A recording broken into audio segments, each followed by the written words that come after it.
let's get started. Okay, great. Good morning. Welcome to another edition of the Safety on Set conversations we've been hosting. My name is Amy Lillard, and I am the Executive Director of both Washington FilmWorks and WhipSmart.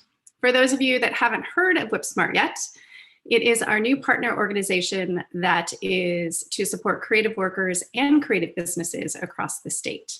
So I'm really excited about our conversation today with Chris Comte from SAG-AFTRA and Melissa Purcell from IATSE 488. We're going to talk about the COVID-19 Return to Work Agreement that was negotiated by a coalition of national unions. We're going to talk about the updated safety standards that are in that document, as well as talk about exactly who that agreement covers. So, a couple of reminders before we get started. We at Washington FilmWorks have curated a bunch of safety on set resources on our website. Of course, there you're going to find the mandatory safety guidelines that were approved by the Governor's Office and the Department of Health. But in addition to that, you'll find information about safety trainings, PPE, required signage. We update it weekly, so we encourage you to visit often. This past week, we updated that site with information about mental health resources if you're looking for that. Our website is washingtonfilmworks.org. And just know that everything on that site we're building out based on what we're hearing from the community.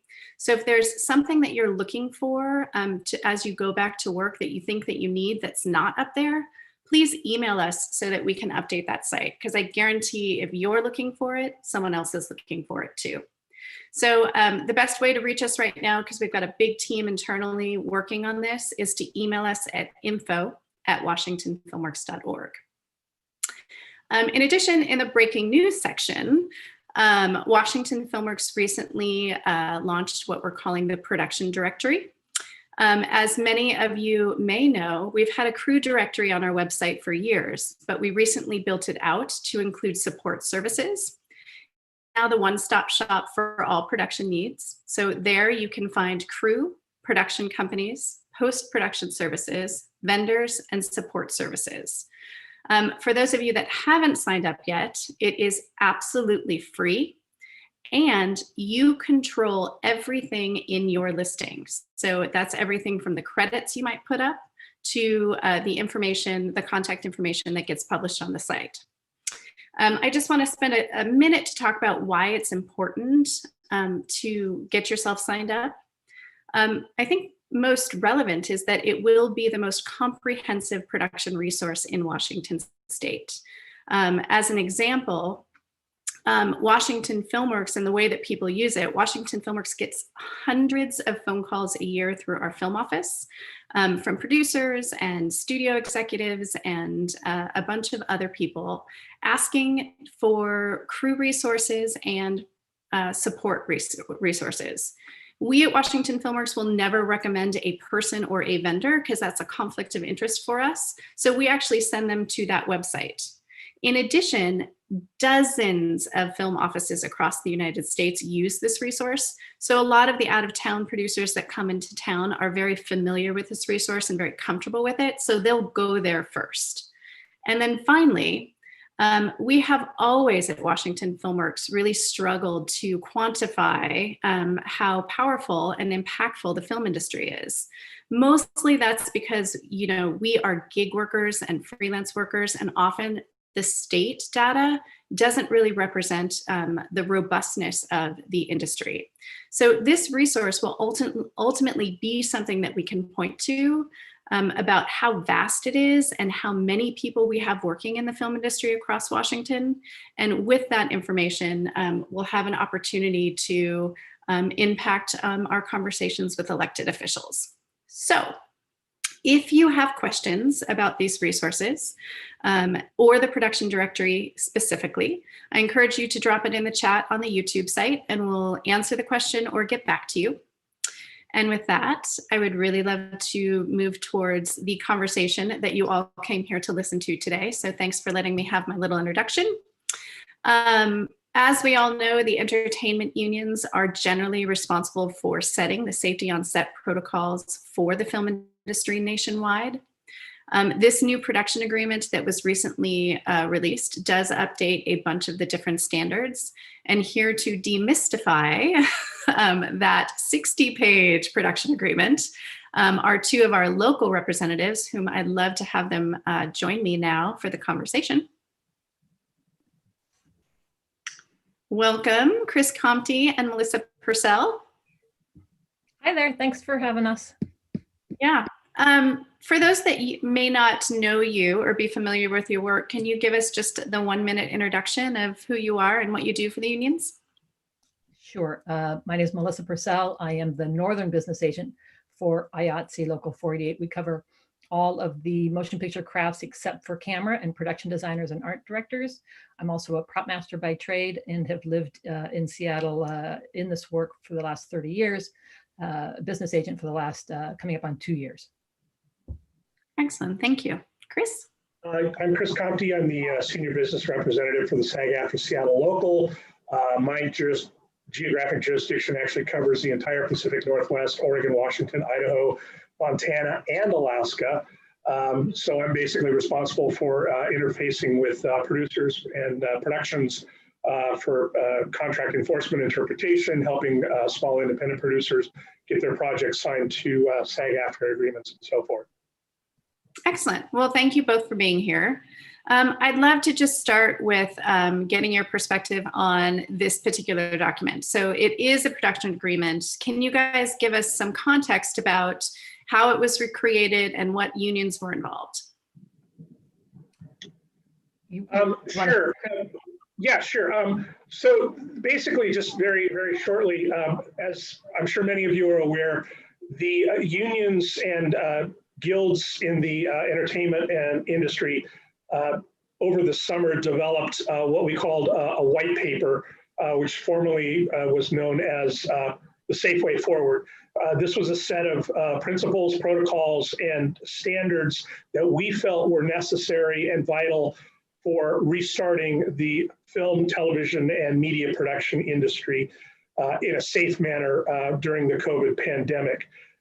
Because we have contractual relationships with a number of major producers, think major studios, television networks, streaming services, et cetera, we also needed to basically enshrine those principles and protocols into a legally binding contractual document that both parties could adhere to. So once we had the Safe Way Forward protocols established on our side, then it was a matter of sitting down and negotiating those protocols and standards with representatives from the producing side of the industry, which is what this new document entails. So now these companies that belong to the Association of Motion Picture Television Producers, which is the major trade association for the film and television industry, these now protocols are basically now become the form of a legally binding contractual agreement between those two parties. So what I'm hearing, Chris, is that this is for signatory companies, mostly in the narrative space. Can either of you talk about whether this contract applies specifically to commercials and or, say, an independent film? Sure. Shall I go ahead, Chris? Yeah, go ahead. So this agreement that's been signed with the AMPTP, this is with Teamsters, DGA, SAG-AFTRA, IATSE, is really just about narrative. So that's features, episodic. We do not have the commercial AICP agreement signed yet, but they are in the process of trying to get that signed, which will hopefully be based on what this AMPTP is. So that's still a work in progress. And until then, we are holding this document up as well as the white paper as an example of how commercials should proceed. And if you're a non-signatory, non-union work, as you asked about, historically follows the precedent of what the union agreements are. So they are not contractually binded to it, but historically follow what the unions have set forth as guidelines and protocol. Okay. Yeah. From SAG-AFTRA's perspective, just very quickly, There's a similar trade association, which is called the Joint Policy Committee, which is the advertising industry's version of the AMPTP. So that's who we're in negotiations with right at the moment to formalize these protocols in the same way that we did with the motion picture and television producers.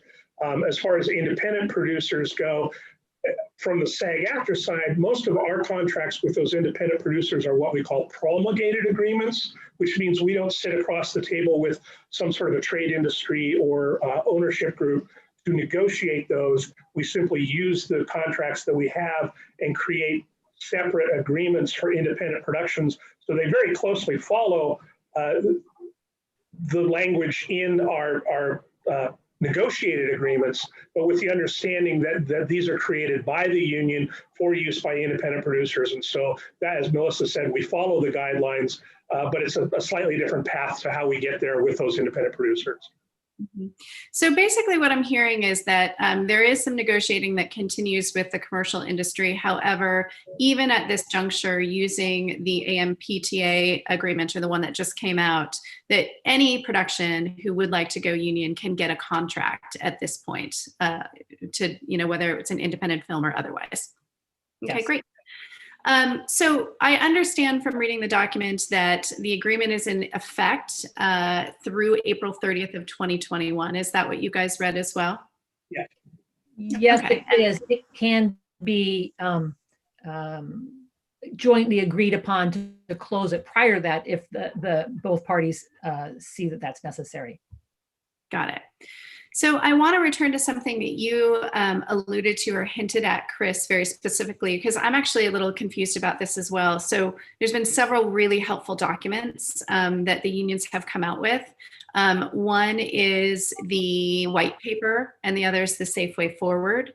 So we now have 3 union documents. What should the industry be looking at and how should they use these documents at this point?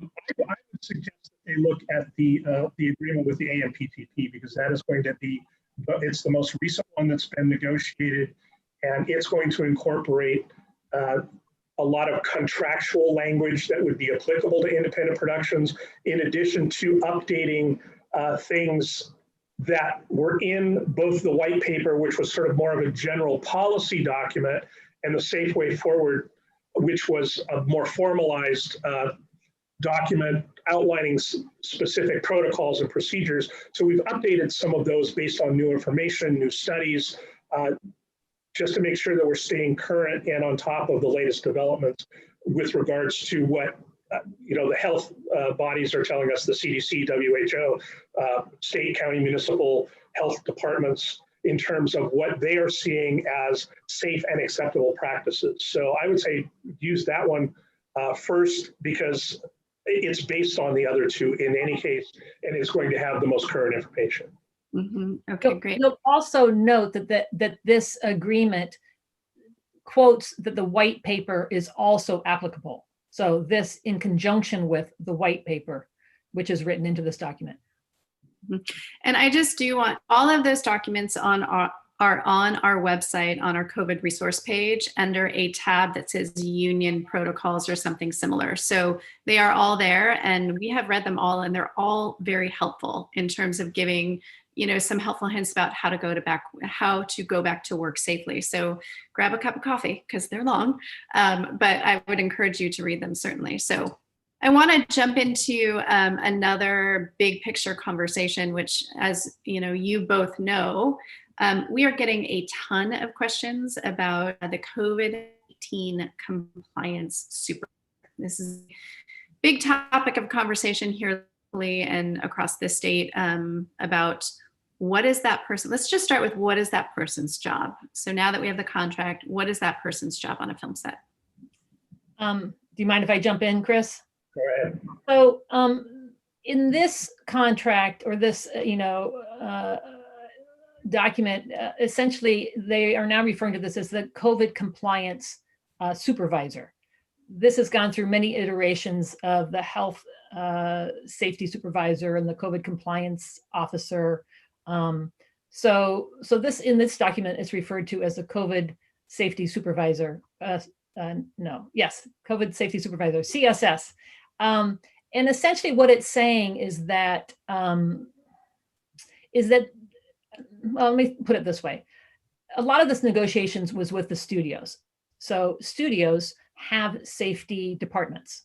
So essentially the studios wanted their safety departments to still retain some control over the safety supervisors. So therefore there will be CSSs for each job, but then there will be departments within, or excuse me, other positions within that department. What is unfortunate is that there is no precise training laid out in this right now for the CSSs. And so, you know, we can go in further down the road about what we recommend for that and what we see as far as acceptable training and such, but there will be a CSS on each job who then will determine how many additional people are needed that will be on site. The person in charge might not need to be on site, but there will be other team members working underneath them that will be per job site as the head CSS sees fit for that particular job. And do the number of required positions get determined by the size of the show? No, it really seems from, correct me if I'm wrong here, Chris, but it really seems to me from the document that it's just based on what that lead CSS determines.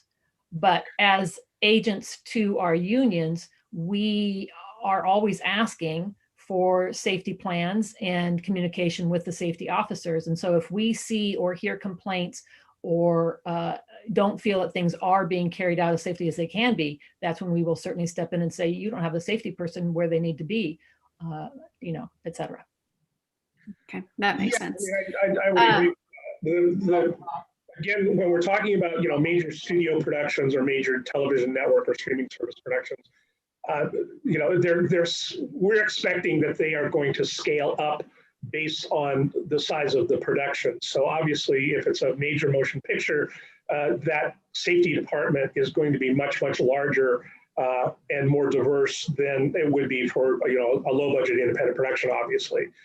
So again, as I'm sure Melissa on her side is, you know, we have to look at each production on a case-by-case basis and make that evaluation in terms of whether or not we feel they have sufficient resources invested in health and safety, and that the person who is managing all of that, whatever that particular title is, that they have both the authority to enforce the safety and health regulations and requirements that are now, again, you know, contractually agreed upon, but also to make sure that the physical work can be accomplished in a safe and expedient manner. So, you know, we're literally having conversations with every single producer. I just had one yesterday with a short project producer who is working on a $3,000 budget, all the way up to, you know, Marvel Studios, Disney Studios. So all of the unions and guilds that are involved in this process are having similar conversations. So as you can imagine, it's pretty daunting to try to stay on top of all of it, particularly with the literal explosion of new production that's happening as everybody is racing to get product in the can as quickly as possible before there's some other resurgence of the virus and everything shuts down again. Mm-hmm. Yeah, absolutely. Thank you for that. I wanted to shift the conversation slightly to address your comment, Melissa, around, you know, absent any definitive guidelines within the contract about training for this position, what are you recommending to productions now for the COVID compliance supervisor? Sure. You know, OSHA training, guidelines that OSHA has put forth, that the CDC has put forth, any of the online COVID compliance officer trainings are useful, but in taking just one of them doesn't mean that you are suffice to carry out being the lead supervisor on a job.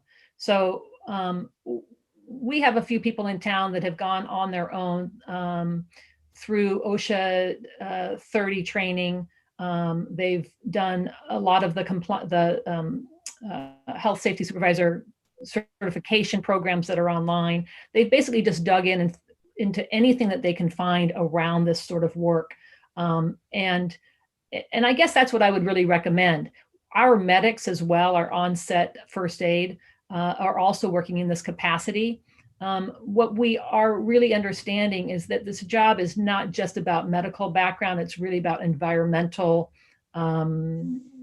health. So the best teams that I am seeing out there right now in our region is really somebody that is one of our on-set medics that works in tandem with the safety supervisor, and that safety supervisor is a very hands-on, up to date with all of the health information, who is not only having the medic probably carry out the questionnaire and temperature checks, but they're also having additional people roaming the set, reminding people that they need to keep their masks on, they need to keep their distance. They're working with the first AD and the producer in pre-production and during the scouts, creating safety plans, working out in and out access, airflow, all of these kinds of things. So I would say as much information as somebody can get and as many trainings as they can get, but there isn't any one that says you are officially good to go. Got it. Do you anticipate that that will change? It's hard to say. We thought and wished that it would, but I don't really have the inside information as to how or why that was not.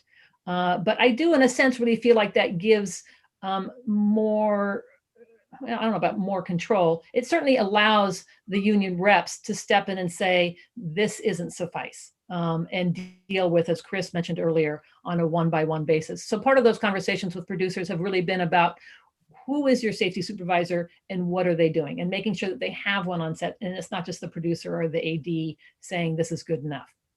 Great. We're looking at, we're asking producers to submit like resumes or CVs of experience, along with notification of any kind of certification or training that the person has taken. But as Melissa said, particularly for smaller projects, they tend to gravitate towards people who have experience as set medics or EMTs and things like that. The other thing that she mentioned that we're really looking at very closely, and again is a little bit more easily accomplished by the larger productions, is somebody with experience in what they call industrial hygienics. This is basically dealing with HVAC systems, airflow, how air is moved around in enclosed spaces, and how it can be filtered and treated to remove germs and particulates and things like that, to try to make the environment, particularly if it's a closed set, like on a sound stage or even in a business or private residence, to make that air quality as good as possible for the people who are in it. So medical and industrial hygienic training is ideal, but again, this is very new territory, and there just simply aren't very many people who have that sort of combination skill set. So my expectation is that as we progress through this, even if, for example, we were to come up with a vaccine and 300 million people in the United States were to be vaccinated in the next 6 months, I think people looking long term are going to realize we could 2 years from now be faced with another novel coronavirus. And so I think that we're going to see these positions become a permanent part of the production landscape going forward. So if anybody is thinking about looking into this as sort of a long-term goal, I would say if you can get any kind of training, both the current COVID certifications, but anything having to do with industrial hygienics, HVAC systems, and so on and so forth, would be highly beneficial, not just for them, but for everybody on the production side. But let me just add to that very so briefly, is that on-set experience seems to really be vital to me. The people that really seem to be doing this best are folks that have already worked on sets and understand how sets work and what each department is doing, because they're the ones that know how to interact with the first AD and the crew appropriately. So, that's an added element. All very helpful hints. I will mention, since you guys were talking about those various training opportunities, up on the website under safety training, there are links to the OSHA 30 training, some of the certificate programs that have been recommended by people within the community. So you can find links there as well. The other thing I do just want to mention on the anecdotal side, doing what we do, we talk to a lot of producers around budget. So if you are a UPM, if you are a producer, you really need to dig into the costs associated with these safety procedures. We're hearing anywhere from an increase in the budget from 20 to 37% based on implementing all of these things. So that to me sounds like another webinar all in itself. So I want to move on to another really popular topic, which is testing. Let's just start with the basics. What are the testing requirements in the current agreement? Currently, we are requiring polymerase chain reaction PCR testing. There are three sort of standards, which is the nasal, the throat, and the saliva. So those have shown to have the highest accuracy rate in terms of catching COVID as it's being shed by somebody who may have contracted it. We really steer away from the antigen, the antibody test, because those will only tell you if somebody had it at some point in time, but not if they are actively shedding virus at the time that the test is administered. I know that there are some rapid PCR tests that are being developed that are coming out. It's my understanding that those would also be acceptable, but I think we're really looking at those three specifically because of their accuracy rate and because they have reasonably quick turnarounds from the labs or testing facilities that are providing them. Because particularly on shoots that are running multiple days or weeks, the testing regimen is that people who are particularly in closest proximity to the camera have to be tested 3 times a week in order to make sure that there's enough overlap between the testing periods, that there are no gaps that could potentially, somebody could show up to work, be asymptomatic, but still be positive, and there was a gap in the testing that didn't catch it. So those are the main ones that we're looking at right now. But again, as new tests are developed and as the accuracy rates of those tests are shown to be effective, we would definitely be considering those down the road. Excellent. Do you have anything to add to that particular question, Melissa? Only to reference back to what Chris was saying about if you're on something that's episodic or a feature, for instance, so you're on there long-term and you're being tested multiple times a week, the PCR test is required once a week, and the tests in between that can be the quick rapid response. Every 3 days is the recommended. Mm-hmm. We did get a question in the chat very specifically about rapid testing that I wanted to address since we're on the topic. Washington State did just receive rapid testing from the federal government. It's known as BINEX Now tests. It's for use only in symptomatic people. That is the only way in which they have deployed that particular rapid test right now. So I just wanted to make that comment, and we are not sure, although we can find out and let people know if it's a PCR test. We don't know that. So anyway. Yeah, and just rather quickly, I know that the state has also authorized like pharmacies to make publicly available other tests as well too, although I believe there is some fairly significant cost involved with like $130 or $140 per test. But again, if it's PCR and you have the money to spend to have it done, we would probably accept that as well. Mm-hmm. Got it. So we will follow up on that and find out actually. So another thing that I wanted to ask you about is the compensation for getting tested. So if you have signed a union contract, are you as crew and cast members compensated for taking the time to take those tests? I can answer for crew for IATSE. Let's see, if you are tested on the day that you, let me go back. if production is asking you to be tested off-site, you are being compensated. And you must be tested and have results prior to beginning your work. So 72 hours prior to beginning work, you can be tested and have those results. You are being compensated, I think it's $250 if you have to leave your home to go be tested on those jobs. And if you have an in-home test, as some companies are mailing people tests, you can be compensated $20 for the in-home test. Yeah, it's very similar for us. I'm not sure what the exact amount is. It's basically treated as we would consider like a similar to like a wardrobe fitting fee if you go in before a day of work and have to have tested for wardrobe or makeup or something like that. The other thing to keep in mind is that if it is a test that is administered prior to when you start work and you test positive, you've been hired for the job, you take the test before you show up on set, you test positive. We do have language in that agreement that allows for compensation. The production can cancel your engagement because you're positive and they can't have you on set, but you do have to be compensated by virtue of the fact that you were hired in the first place. There are many intricacies to this. Same thing in terms of, if once you test, or are you an employee until you test positive, and they don't necessarily have to call you an employee until you test negative at the beginning of your employment.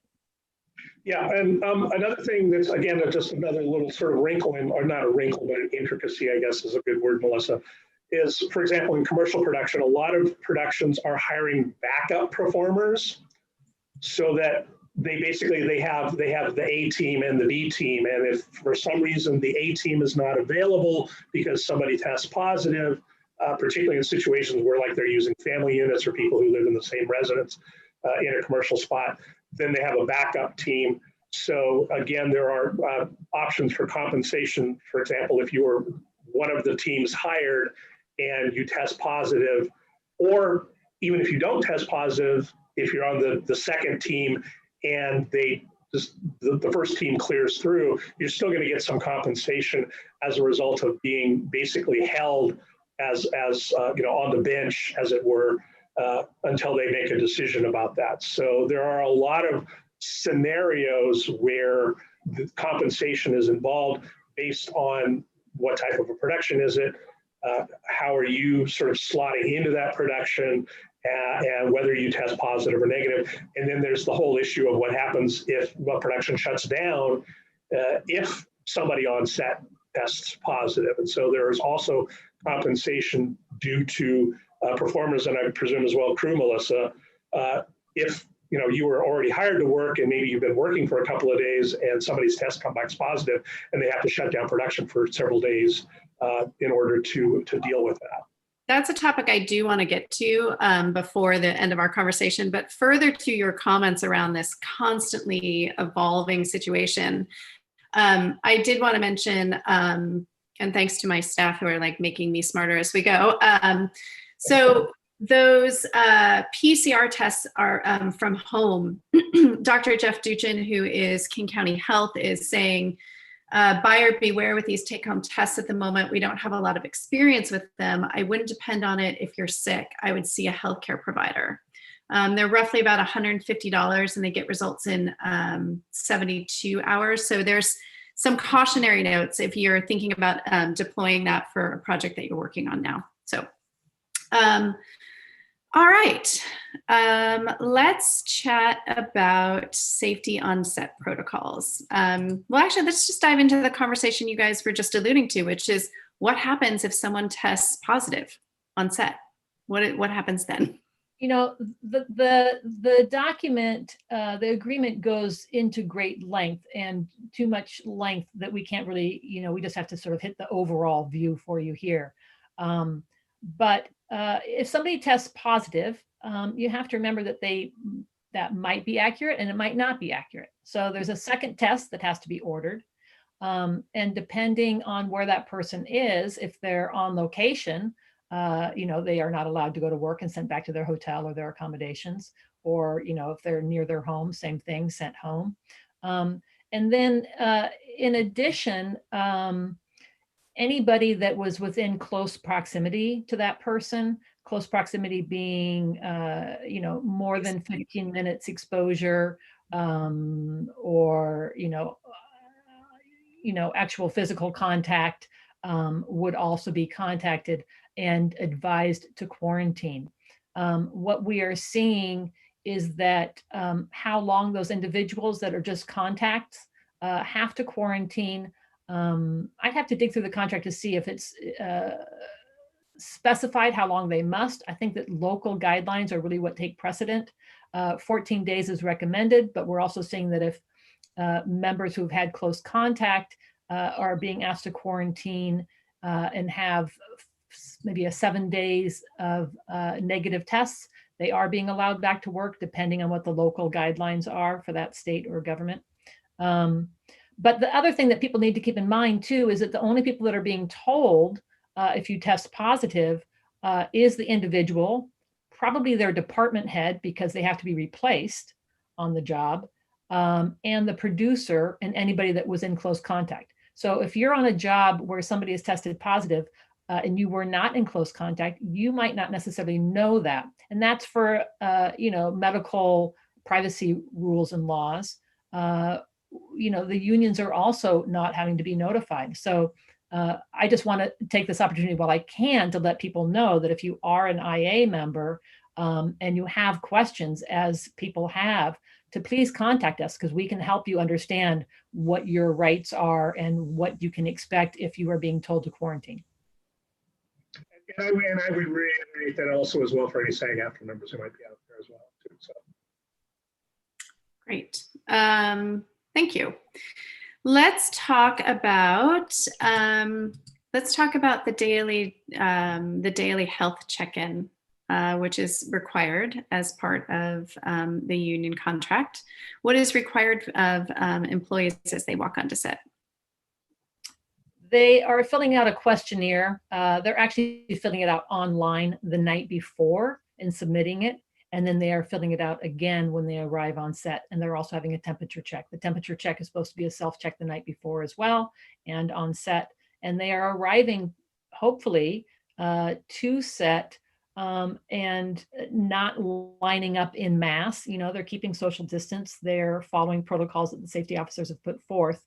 And hopefully most of this is all happening online. They're trying to keep most of this, paperless as much as possible. Mm-hmm. Anything to add there, Chris? No, I know we talked about this in previous, but just to reiterate, under our system, we have what we call a zone system. So there are essentially 4 zones. The outside, the D zone being basically the entire world, the C zone being sort of the immediate environment around where a set studio location may be. The B zone being production personnel who do not interact with people who are actually on set or adjacent to the camera. And of course, the A zone in the middle of that are the cast and crew and production people who have to be in the vicinity of the camera. So obviously these are designed as sort of increasing scales of hygiene and isolation, so that A zone in the middle of those concentric bubbles has, like a clean room.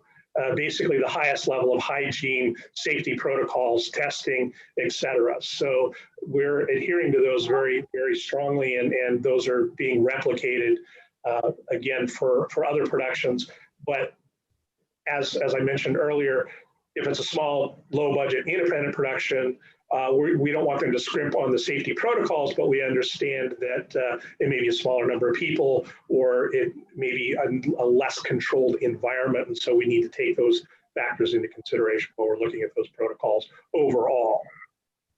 Those questions, going back to the questionnaires and the temperature checks, those are also happening after the return from lunch, and they are happening as you leave work. And then as far as the zones go that Chris was just mentioning, you will also see on at least some of the commercials right now that depending on what zone you are in, people are being tested, whereas outer circle people on lesser zones are not being required to be tested. But again, those are on commercials where there isn't a contract right now stipulating who needs to be and who doesn't need to be specifically. And also because they're very short duration. I mean, a typical commercial maybe only shoots 1 or 2 days. So obviously having a weekly testing cycle doesn't make sense from a practical standpoint. And I just, for those that are listening that may not know what the zones are, there's a really excellent description of it in the Safe Way Forward, and that goes into detail about how that works. And so I think if you want to know about that, because many of the productions are implementing them as one of the best safety practices, check it out. Again, that document is on our website as well. PPE requirements. What are they? What is required of producers? It's employer provided. Let's start there. It is employer provided. On any sort of PPE, personal protection equipment is, beyond just masks. Prior to, the pandemic, essentially, employers need to provide any necessary PPE to their employees. Now, because there was a shortage of masks and because the CDC and our state guidelines say that a facial covering is suffice, and productions are saying that if employees want to provide their own for their own comfort, then a facial covering is suffice. Now, if you're in the A zone working with actors and are in close proximity, you need to have a face shield in addition to the facial covering. And if you are not using a face shield, you must use an N95, not a KN95, but an N95 for any close proximity work. Yeah, we're also recommending, particularly for people in close proximity, as much as, again, practical, that they glove up, particularly if they're in situations where there are like high touch surfaces. Obviously, all of these for actors, just prior to, camera roll, they're going to have to remove all of this sort of stuff. But the idea is that as soon as the director calls cut, everybody's putting remasking, re-face shielding, re-gloving in order to again, minimize exposure. But at the same time, we're also recommending, for example, that health and safety crew go in and disinfect touch surfaces as often as possible, ideally between takes if it can be accomplished, again, just to try to maintain that really high level of hygiene in that highly sensitive area. And the only people that should be unmasked at any time is talent. Nobody else is ever unmasked when they're on set. I'm sorry, will you please say that again so that everyone heard it? No one other than actors are ever unmasked. So during the take, the actors are unmasked. But after, cut is called, they put their masks back on. Yeah. From my side, when the director does call cut, if you're an actor, you put the mask and the shield and the gloves back on. Okay. So I'm just curious as we kind of round out this conversation, did I miss any big points in the contract that you guys want to chat about? We haven't talked about, paid. If you are quarantining, if you're getting paid, if you test positive, are you getting paid? And in this contract, again, it goes into I can only go over the general because there's very specifics and it's too much to go over right now. But as I understand it, right, in the contract, you are being paid if you are being asked to quarantine or if you have tested positive, or if you are in the middle of a job and say somebody at your home tested positive and you can no longer go to work because you've been exposed. There's lots of different scenarios where that might happen. And so you are being paid at your regular rate. There's a maximum rate that can be. And that's only up to 10 days, I believe, per show. So on episodic, I presume that's per episode, but I don't know specifically. And then the other thing to keep in mind is that it also references that any state paid sick leave comes into play prior if that state has paid sick leave that is not removable from the agreements. Some states have paid sick leave provisions that you cannot write out of a contract, and others have ones that you can write out of a contract, if that makes sense. Absolutely.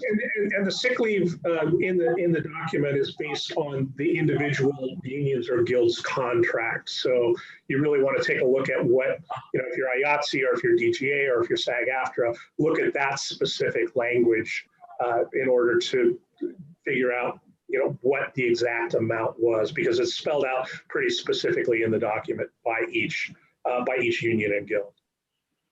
I did get a question here based on what you were just chatting about, Melissa, which is where can you get an N95 mask? Amazon doesn't have any, which is, somewhat, it's when we did the commercial producers webinar, that's where they were getting them at that point, and now they're not available on Amazon. Do you have any recommendations for that particular piece of equipment? Unfortunately, I do not, other than checking with the onset medics. And really, I would say that the onset medics should be having conversations with their producers prior to being hired, so that if the medics have the ability to order for production, or production hopefully coming in from an outside area might have N95s with them. What I've seen is that they are often providing the N95s to a certain number, bringing them with them into town for those that need them. And then, there really is a whole nother conversation to be had about the KN95s. But unfortunately, I don't feel like I can dive into that right now, because I know that in Oregon, what OSHA down there has determined about the KN95s, and I haven't dove into that with you or with anybody else here for Washington. What folks do need to know is that KN95s are not the same as the N95s and cannot be used in the same capacity. And I have seen productions using a lot of the KN95s as their secondary mask that they hand out to crew who didn't bring their own, cloth covering or such. But I really need to dive into that to see if that is even appropriate at this point. So if anybody has any questions, they can feel free to get in touch with me and we can try and dive into that conversation. Yeah, and obviously for the lower budget, smaller productions, it's even more of a challenge because they just simply don't have the logistical resources to try to, negotiate purchasing, 5,000 N95 masks or something like that. So I don't know, again, of any local sources or anybody that we can refer to, but I'm sure it's something that if anybody has any questions about that, I can try to move it up the chain to my national staff to see if we can provide some information or resources in terms of sources where that might be available. And again, they don't have to have the N95. They can use another mask with a face shield and or goggles, etc. There's accommodation made for it, is what I'm hearing. Yeah. Just as to revisit the conversation about paid leave in the state of Washington, if you are sick, you will qualify for paid family medical leave here in Washington state, just to clarify. Chris, is there anything that we didn't touch on that you want to touch on behalf of talent? I can't think of anything major, but again, I just really want to stress to performers in general, because you are the ones who are in front of the camera, you are the ones who are at highest risk for exposure, even under the safest conditions, that you be very proactive about making sure that you are protecting yourself when the camera is not rolling. Frankly, we're hearing anecdotally and actually, frankly, confirming with set visits and productions around the country where performers are being a little lax about that. And so it's just something I cannot stress enough to actors is when you're not in front of the camera and the director is not about ready to call action, or after they've called cut to that particular shot, mask up, glove up, do all of that, because it's really about protecting yourself as much as it is about protecting the other people around you. So the more you can do it, I realize it's kind of a hassle. It's just kind of feels weird. but it's ultimately what's going to be the best protection that you can afford for yourself. I think that really leads into the conversation that it is up to everybody. You know, the IATSE president has issued a strict adherence to all of these contract agreements. You know, if people are not masked up, if they are not following protocol, you know, they're not going to keep getting calls for work. And I just want to, you know, mention to people that if they feel that somebody is not following protocols, if they feel like the airflow is not good, if there's anything that makes them concerned while they're on set, they should go to their immediate supervisor, you know, department head, and that department head can go to the safety supervisor, or that individual can go to the safety supervisor, or your first AD, or your producer. And if things aren't being taken seriously or aren't being addressed, by all means, get in touch with myself, and we'll see how we can help. Yeah, same here. Excellent. And for those of you that, if you guys don't mind, for those of you that registered in advance for this webinar, we will follow up with an email to you with the contact information for both Melissa and Chris, so should you have specific questions about the contract. And then in addition, we will send you a link out to those resources that are on our website, which seems like a good way to for them to reach you if they have specific questions about the safety protocols. So with that, thank you as always for your time, and we appreciate your expertise and bringing all this to the conversation. Just a quick reminder before we sign off, you know, please do sign up for that production directory. The more people that we have in there, the better. And then also stay tuned for more safety on set conversations similar to this. We're looking forward to seeing you guys at the next one. So thanks again, Melissa and Chris. We appreciate it. Thank you. Everybody stay safe. Stay safe and healthy out there.